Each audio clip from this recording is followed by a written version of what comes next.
Mailbag time again. There's quite a bit to get through in this one, so this could take a while. Stick around. Don't forget the links down below if I can give you links for things. As always, look in the description. What is this? I don't know. And someone actually commented on one of my videos recently saying, how do you actually not know what you've purchased? It's because I buy so much stuff. I buy so much stuff, and I'll see something and think, that's cool, I'll buy it on a whim. So I think that would be something that would be good to do a video about, or something, a tool to have, or some of your parts or whatever. And so I buy these things just on a whim. I may see it once and never seen one before, and I think, oh, okay, I'll get one of them. And then it's out of my head again. And then when it turns up, I go, oh yeah, that's right, I've got one of them. Which is what this is. It's one of those things which I saw somewhere, didn't know existed, and then purchased. So I showed one of these in a previous mailbag, or it might be a couple of weeks ago now maybe, or a version of this. This is a silicone mat, they're actually silicone, and inside here are some magnets. And what you can do is use this to reball chips and stuff like that. So it's got different heights, it's got 0.3, 0.45 and 0.77mm, which is interesting. What does it actually say about it? Chip positioning solder pad is what it calls it. I'll do the same thing I did in the previous mailbag and just show you in case you didn't see that previous one. So here's a stencil for doing BGA rework, like you can use for solder paste or balls. Pulse paste is usually better. When you've got a chip which is a certain height, you put it in there and this sticks on. Basically. So what it means is that when you're working on a chip and you're trying to stencil it, this will hold it down onto the chip, so that when you're trying to get all the balls or paste in properly, you don't actually have to hold it down. Like if you're doing pasting, you have to hold the stencil down and paste it and hope for the best, whereas this will do that for you. It's not as strong as the first one I showed. The first one was incredibly strong. It may or may not be strong enough. It might be better for balls than anything else. But basically it means it will position it. You can position it all in place, sit it down, and then you're good. Alright. Also got different heights across here as well, I think. They're different heights, not sure. Yeah. That's what that's for. Make it easy to reball stuff. The amount of times I've reballed stuff and struggled, because it's not something I do very often. It's quite rare for me to reball chips and stuff like that. It does take me a while. I'm not quick at it. And I'm thinking I'll get some tools which might help me with that. So, we'll see. Oh, bags inside bags, great. You get some extra bits. Get these ones. And just to be sure, it's inside 2 heat seal bags. I'm not going to open this one up because you can see kind of what's in there now. There's another bag inside that. There might be another bag inside that. Let's do another one.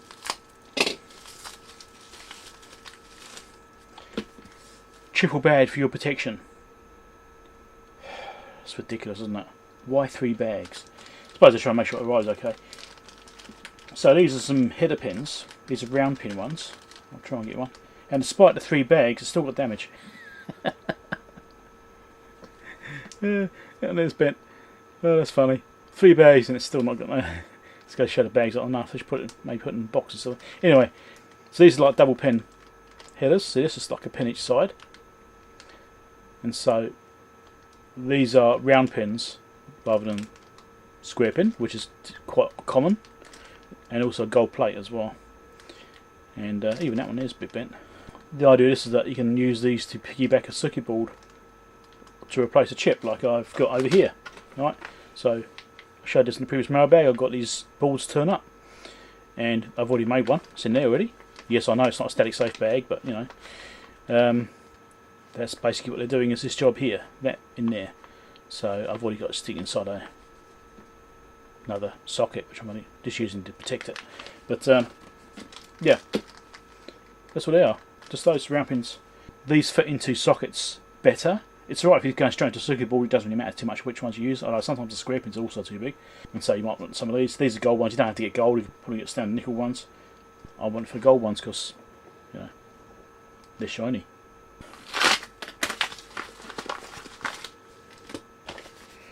This kind of goes with those things actually. These are some adapters. These are SOP, or SOIC adapters. Well, I call them SOP 24 and SOP 28. They're usually double-sided. I'll show you. Let's get one out. Nothing too exciting here. So you've got SSOP on that side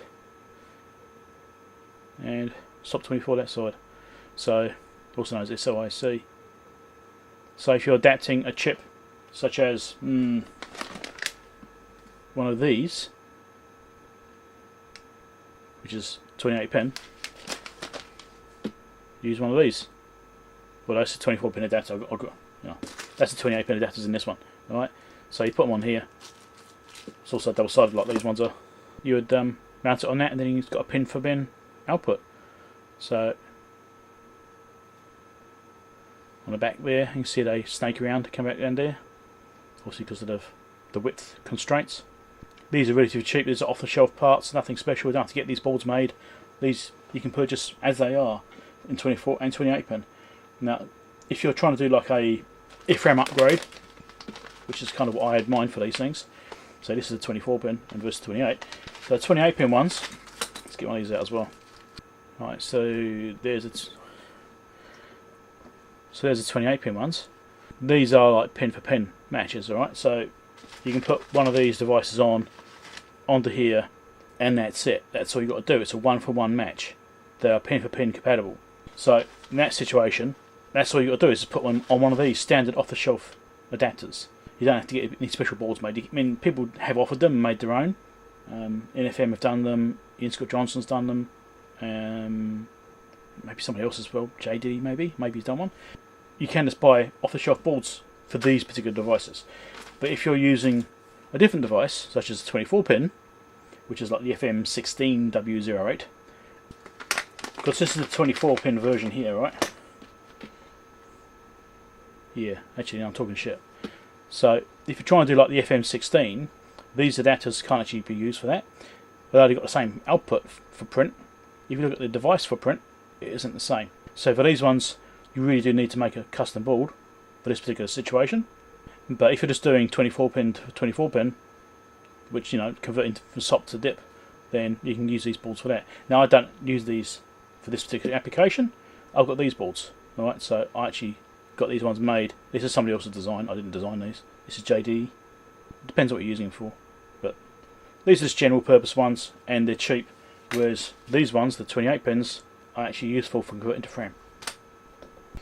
So I should probably actually get these out. So that's one of the frame ICs, so you can see here the footprints match. Alright, so that will go on that board like so, and that will then be adapted.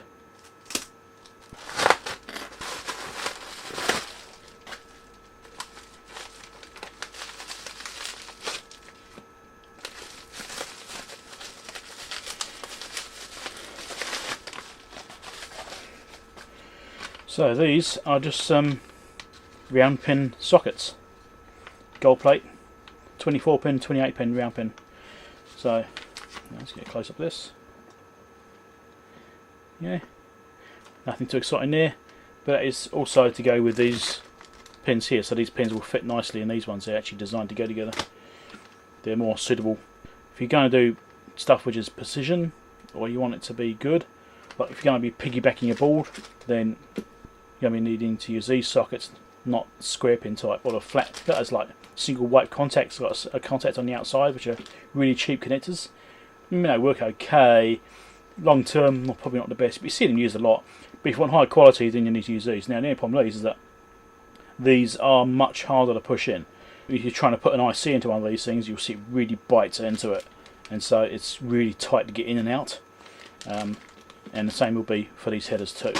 But you want a decent connection, so which isn't a bit flaky, then that's probably where you want to go. Now I think this has got a few things in it.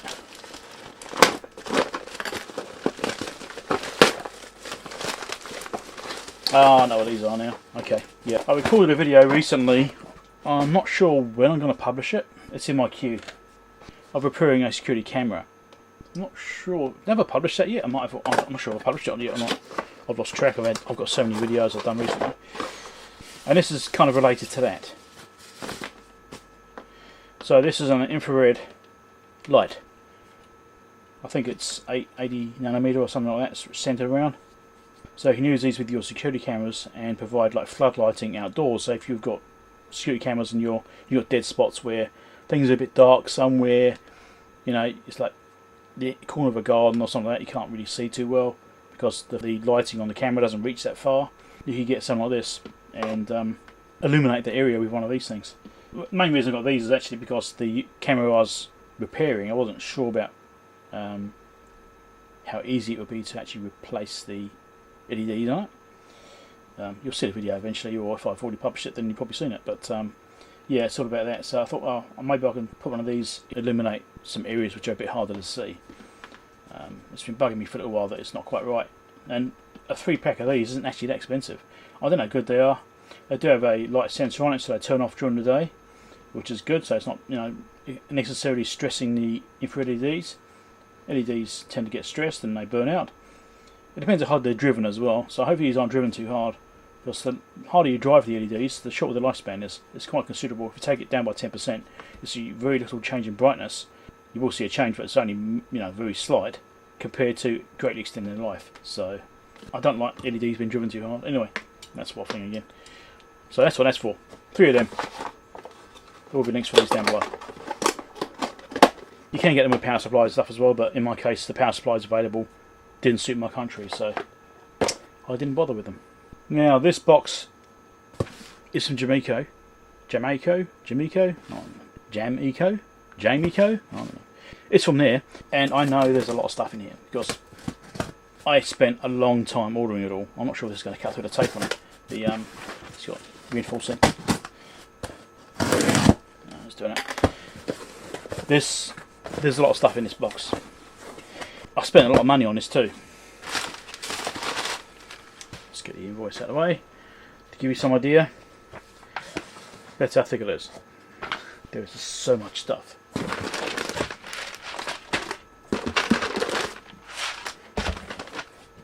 Now, normally when I do mailbags, I'll show every single thing I've purchased. This will take a very long time. Should we just say I've purchased a lot of electronic componentry? Especially these bags are sealed as well. I don't really want to open them up and everything go everywhere. Yeah, I've purchased a lot of stuff. Basically the stuff for stock. I was basically going through Jameco and just buying things which I know I may use occasionally. Stuff which I don't have any of. A bunch of 74 series ICs, 4500 series ICs. I've just got loads and loads and loads of some LMs in there, LM319s. Some of these chips are getting harder and harder to get because all dip packages, right? Basically I've been targeting dip package stuff because dip has been getting harder to find. They're all gradually being phased out for surface mount technology, you know, unsurprisingly. So as I do a lot of repairs on things which are dip technology, I wanted to get a whole bunch of parts. Now I've done this before. Yeah, this time I've also got some other random bits as well. Got some JFETs and some regulators, voltage regulators, and TO3 type regulators. Yeah, a few random JFET stuff like that, things which are harder to get, maybe won't use. Got some op amps in there, some standard regulators as well. Some parts are, you know, common, easy to get, but I just chucked them in there because they were cheap. I thought I'd go cover them too while I'm doing it. Negative regulators, they're also getting a bit hard to find sometimes. But yeah, I've got lots of stuff. TO74s, they're really common. 74LS, 32N, 74 series as well on this one. So yeah, I got a lot.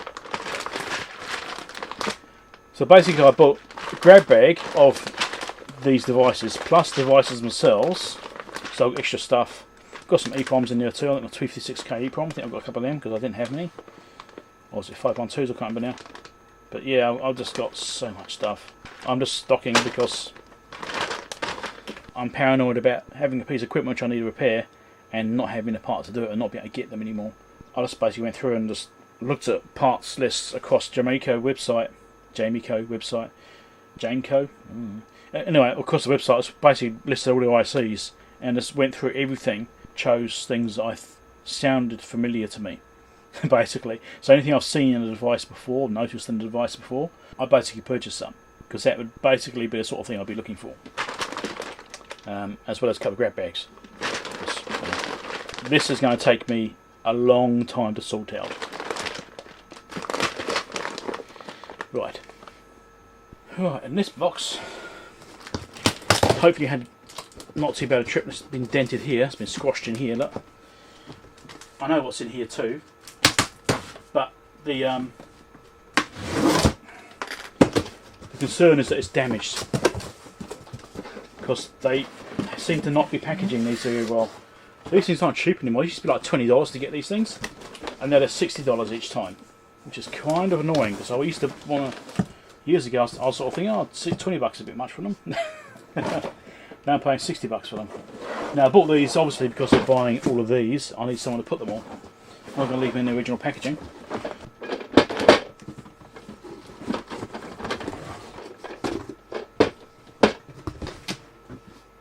Now, say these are $60. These are from Jaycar's. I mean, you can buy cheaper ones from, you know, overseas from AliExpress or whatever. You can get much cheaper ones. But the problem is, I have these as my standard set. So I've got loads of these, and I want to keep them all exactly the same, because then the drawers are interchangeable. So if you like find, oh, I've suddenly bought a bunch of parts and they're in the middle of the ones I've already got, you can just take the drawers out and shift them all along to the next drawer unit, you know, and keep them, the organisation, keep them numbered in sequence or whatever, right? Consecutive numbering, ordering. So you can do that much more easily. If you've got loads of sets which are exactly the same, you can just take the drawers out, pop them to the next unit, you know, like if I had these all, you know, this was half full and that was half full, I could take some from here, chuck them in there, right? It keeps them all the same. And so I keep as many of my drawers as I can. I've got some really old ones which aren't this style, but anything I buy is now this style. Now, I've been trying to find this exact one on AliExpress, haven't found them. I thought, well, you know, these are from Jaycar. I think, well, Jaycar's getting them made somewhere. Can I bypass Jaycar and go to their supply, or, you know, find somewhere else which sells exactly the same unit cheaper? Haven't been able to find them yet. So if I could find exactly where this one comes from, it's got the little bezel around out there, this style. Have a good look at them. Maybe it'll help someone. There's the code for the back. Yeah. There's a code that's on these things, but that's the Jaycar's one, obviously. Right. Grey colour. I would like to bypass Jaycar and get them cheaper, because these are $60 each now, which is getting a bit ridiculous. Now, they used to be like 25, I think it might have been, maybe 20 or 25, something like that is what they used to be. And I didn't buy them then, I wish I had. So now, that's $120 worth of drawers units. It's getting a bit expensive. I currently have 4 empty ones of these, so I've got 4 sets of these, which are empty, which is what I need to organise all this stuff. Yeah. But like I said, if you know where I'm getting this exact one, has to be exactly the same, let me know. Put it down in the comments down below. Tell me. Because I would really like to get some of these. And their protection was a bit lacking. Yeah. But I was saying before, I got one of these before, which was same packaging, and I looked at it the other day and realised that the bottom corner here is broken off it.